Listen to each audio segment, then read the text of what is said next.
Chairman P T I Imran Khan اس وقت worker convention سے خطاب کرنے لگے ہیں۔ شکریہ شکریہ بس بس بس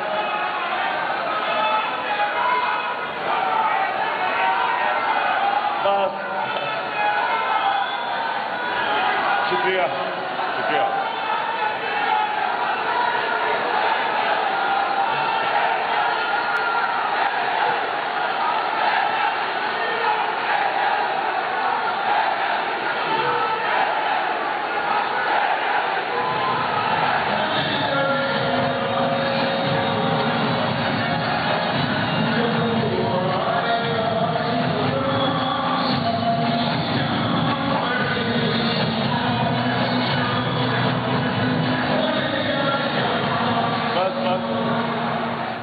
بسم اللہ الرحمن الرحیم۔ آپ نے ایک منٹ خاموشی خاموشی خاموشی۔ اچھا جی، میں آج آپ کے پاس خاص آیا ہوں آپ کی تیاری کروانے کے لیے، اس لیے بس اب آپ نے میری بات سنی ہے، کیونکہ یہ ضروری ہے کہ آپ کو آنے والے دنوں کا میں لائحہ دوں۔ پاکستان کے لیے یہ ایک فیصلہ کن وقت ہے، اور میرے آج جو کارکن لاہور کے جو میرے کارکن ہیں، آپ کا بہت اہم رول آنے والے دنوں میں ہے، اس لیے ضروری ہے کہ آپ میری آج بات سنیں۔ سب سے پہلے میں آپ کو مینار پاکستان کے جلسے کی مبارک دیتا ہوں۔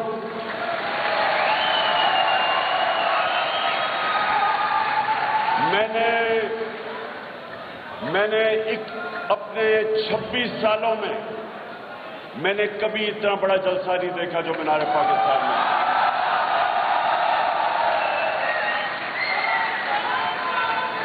دوسری بات، بس بس بس سنیں، 27ویں رمضان کو پاکستان بنا تھا، کل 27ویں رمضان ہے۔ 27ویں رمضان کو ایک وہ ملک بر صغیر میں وہ ملک بنا تھا جس کا نعرہ تھا پاکستان کا مطلب کیا؟ تو کل ہم نے شب دعا اناؤنس کی ہے۔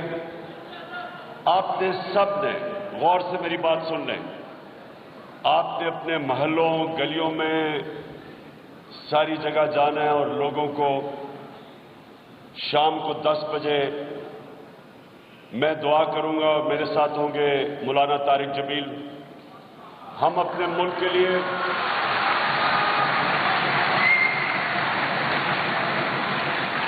ہم اپنے ملک کی حقیقی آزادی کے لیے دعا کریں گے۔ آزادی ملی تھی 75 سال پہلے، اور حقیقی آزادی کی تحریک کی کامیابی کی دعا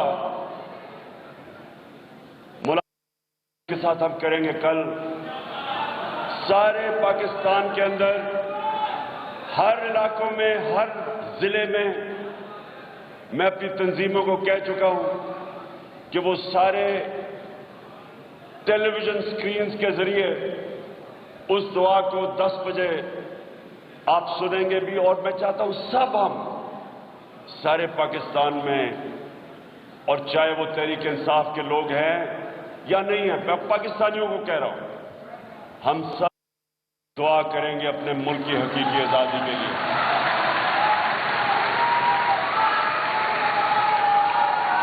اس کے علاوہ بس اس کے علاوہ میں یہ چاہتا ہوں کہ آپ سب جتنے یہاں بیٹھے ہوئے آپ لیڈرز ہو. جو لیڈر ہوتا ہے، سنیں، جو لیڈر ہوتا ہے، لیڈر جو ہوتا ہے وہ اپنے عوام کے اندر شعور پیدا کرتا ہے. اللہ کے جو سب سے بڑے لیڈر تھے وہ اللہ کے پیغمبر تھے. جو اللہ کے پیغمبر تھے وہ عوام میں نکل کے پیغام اللہ کا لے کے گئے تھے. آپ نے بھی ہوئے، بس آپ نے لوگوں کے پاس میرا پیغام لے کے جانا ہے. اور پھر سے میں کہہ رہا ہوں، گلیوں میں، محلوں میں آپ نے لوگوں سے تبلیغ کرنی ہے.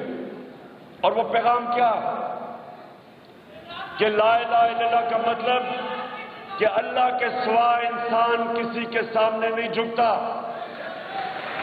لا الہ الا اللہ انسان کو آزاد کر دیتا ہے.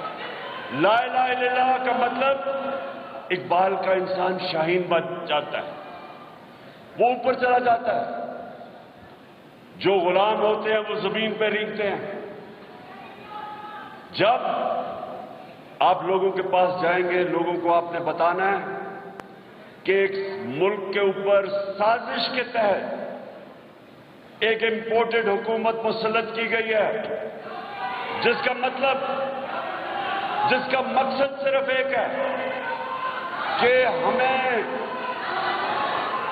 ہمیں امریکہ فتح کیے بغیر ہمارے اوپر ہمیں کنٹرول کرے گا انسٹیٹیوشنز کے ذریعے، یہ بوٹ پالشر کے ذریعے، یہ چیری بلاسم کے ذریعے. یہ لوگ یہ کنٹرول کیوں ہوں گے؟ کیونکہ ان کا پیسہ، ان کی جائیداد، بڑے بڑے محلات ان کے ملک سے باہر ہیں. اور یہ اس کی وجہ سے یہ اپنی چوری کے پیسے کو بچانے کے لیے یہ سارے ملک کو غلام بنا دیں گے. فیصلے ہمارے ملک کی بہتری کے لیے نہیں کریں گے، اپنے ملک کو قربان کریں گے کسی اور ملک کے فارن پالیسی، ان کے مفادات کے لیے. ہم نے جو امریکہ کی جنگ کے اندر شرکت کی تھی، ہمارا جو تب سربراہ تھا ایک ٹیلی فون کال کے اوپر گھٹنے ٹیک گیا. 80,000 پاکستانی مارے گئے اس جنگ میں. ہمارے ملک کو جو مشکلات کا سامنا کرنا پڑا صرف اس وجہ سے کہ جو ہمارا ملک کا سربراہ تھا اس نے اپنے ملک کی مفادات کے لیے فیصلے نہیں کیے، اپنے ملک کو قربان کیا کسی اور ملک کی فارن پالیسی کے لیے، فائدے کے لیے. اس لیے آج جو یہ سازش ہوئی، جو سازش ہوئی، یہ سازش صرف اس لیے ہوئی پاکستان پہ کہ آپ کا جو پرائم منسٹر تھا اس نے کہا میں وہ فارن پالیسی بناؤں گا جس کا صرف مقصد ہوگا میرے ملک کی لوگوں کی مفادات کے لیے، میرے لوگوں کے فائدے کے لیے. میں اپنے لوگوں کو کسی اور ملک کے لیے قربان نہیں کروں گا. اس لیے سازش ہوئی. اور سنیں، ایک منٹ سنو، ایک منٹ دیکھو، سنو. اگر آپ مجھے تقریر نہیں کرنے دیں گے اور نعرے مارتے رہیں گے تو آپ پیغام کیسے لے کے جائیں گے لوگوں کے پاس؟ اب آپ نے غور سے سننا ہے جو میں نے آپ کو پیغام دینا ہے، کیونکہ میں چاہتا ہوں کہ کم از کم 20 لاکھ لوگ اسلام آباد میں پہنچے جب میں کال دوں گا.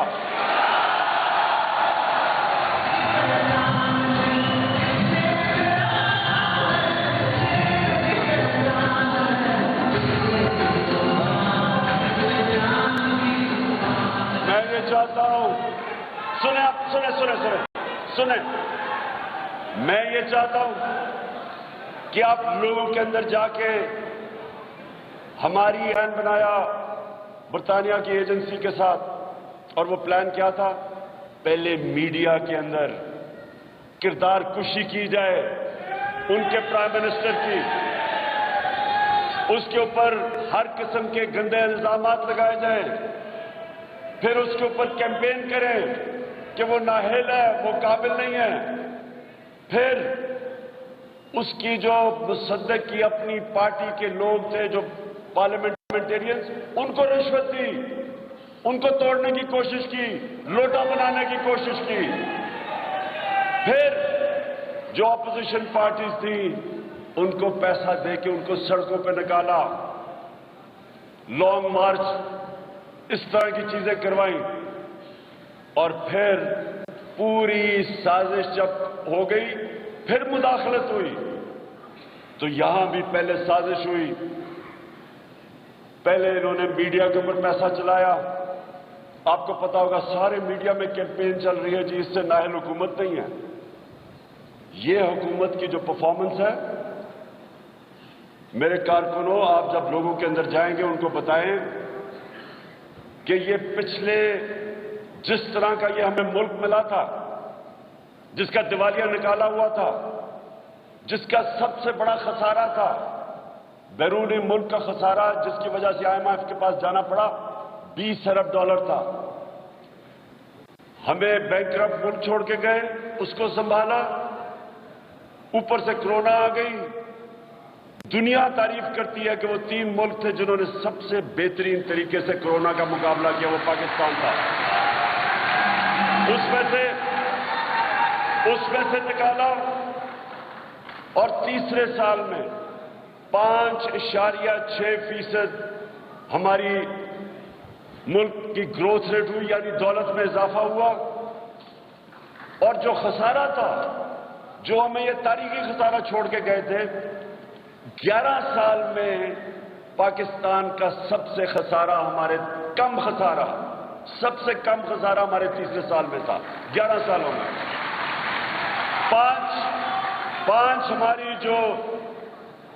پانچ ہماری فصلیں، ان کی ریکارڈ پیداوار تھی، کیونکہ ہم نے کسانوں کی مدد کی، ہم نے ان کو ٹائم پہ پیمنٹ دلوائی، ان کو پورے پیسے دلوائے۔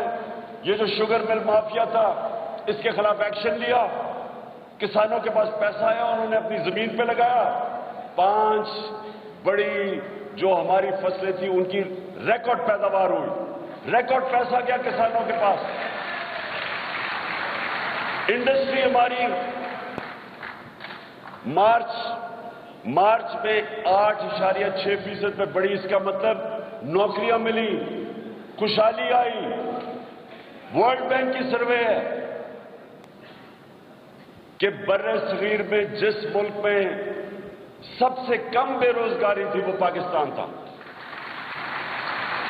پھر اس کے باوجود میڈیا پہ پوری کیمپین چلائی گئی کہ حکومت فیل ہو گئی، حکومت نااہل ہے۔ اس کے باوجود کہ وہی IMF کہہ رہا ہے کہ پاکستان سسٹینیبل گروتھ پہ نکل گیا، ورلڈ بینک تعریفیں کر رہا ہے، یا ہماری اپوزیشن کہتی فیل ہو گئی، تو پوری پروپیگنڈا کیمپین چلائی گئی۔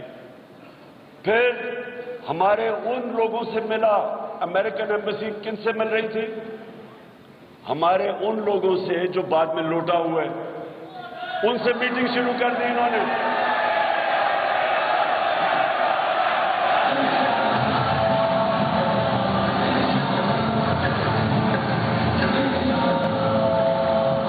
ان سے میٹنگز کی ہیں، سنیں، کبھی سنا ایمبیسی میں؟ ایک منٹ سنیں، ایمبیسی میں جب ایمبیسی کے لوگ ملتے ہیں، وہ کس لیے ملتے ہیں؟ وہ ملتے ہیں، اوہو، پوری تیاری ہوتی ہے اور پھر مداخلت ہوتی ہے، یعنی کہ نو کانفیڈنس کے ذریعے ایک 22 کروڑ ملک کے پرائم منسٹر کو ہٹایا جاتا ہے۔ تو یہ میں آپ کو اس لیے کہہ رہا ہوں کیونکہ جب آپ لوگوں کے اندر جائیں گے، آپ نے ایک ایک بات بتانی ہے لوگوں کو کہ اگر یہ کامیاب ہو جاتے ہیں، یہ جو پتلے بٹھائے ہوئے اوپر، یہ جو چیری بلاسم بوٹ پالش اوپر بٹھا دیا ہمارے اوپر، یہ جو میر جعفر کو اوپر بٹھا دیا ہے، میر جعفر وہ آدمی تھا جس نے بنگال میں انگریزوں کے ساتھ مل کے سراج الدولہ جو مسلمان وہاں کا گورنر تھا اس کے خلاف سازش کر کے بنگال کو انگریزوں کا غلام بنا دیا ذاتی مفادات کے لیے۔ یہ بھی وہی میر جعفر ہے NRO 2 کے لیے، کیونکہ اب اس کو NRO مل جائے گا، چوری ساری اس کی اور اس کے سارے ٹبر کی چوری معاف ہو جائے گی، اس کے لیے یہ پاکستان کو غلام بنائے گا۔ اس لیے آپ نے لوگوں کے پاس جانا ہے اور یہ بھی بتانا ہے کہ اگر یہ کامیاب ہو جاتا ہے، کبھی کوئی پاکستان کا پرائم منسٹر آگے سے کسی بیرونی طاقت کے خلاف جو دھمکی ملے گی وہ کھڑا نہیں ہوگا، وہ بھی گھٹنے ٹیک دے گا اپنی کرسی بچانے کے لیے۔ یہ ملک کی حقیقی کی آزادی کی جنگ ہے اور آپ نے گلی گلی لوگوں کو بتانا ہے کہ یہ کامیاب ہو گیا، آگے سے یہ ملک ہمیشہ غلامی کرے گا، کیونکہ یہ سارے چوروں کے جو خاندان ہیں وہ سارے غلامی کریں گے، کیونکہ ان کے اربوں ڈالر باہر پڑے ہوئے ہیں۔ یہ کبھی بھی سٹینڈ نہیں لیں گے، یہ اپنے ملک کے لیے کبھی کھڑے نہیں ہوں گے۔ اور دوسری چیز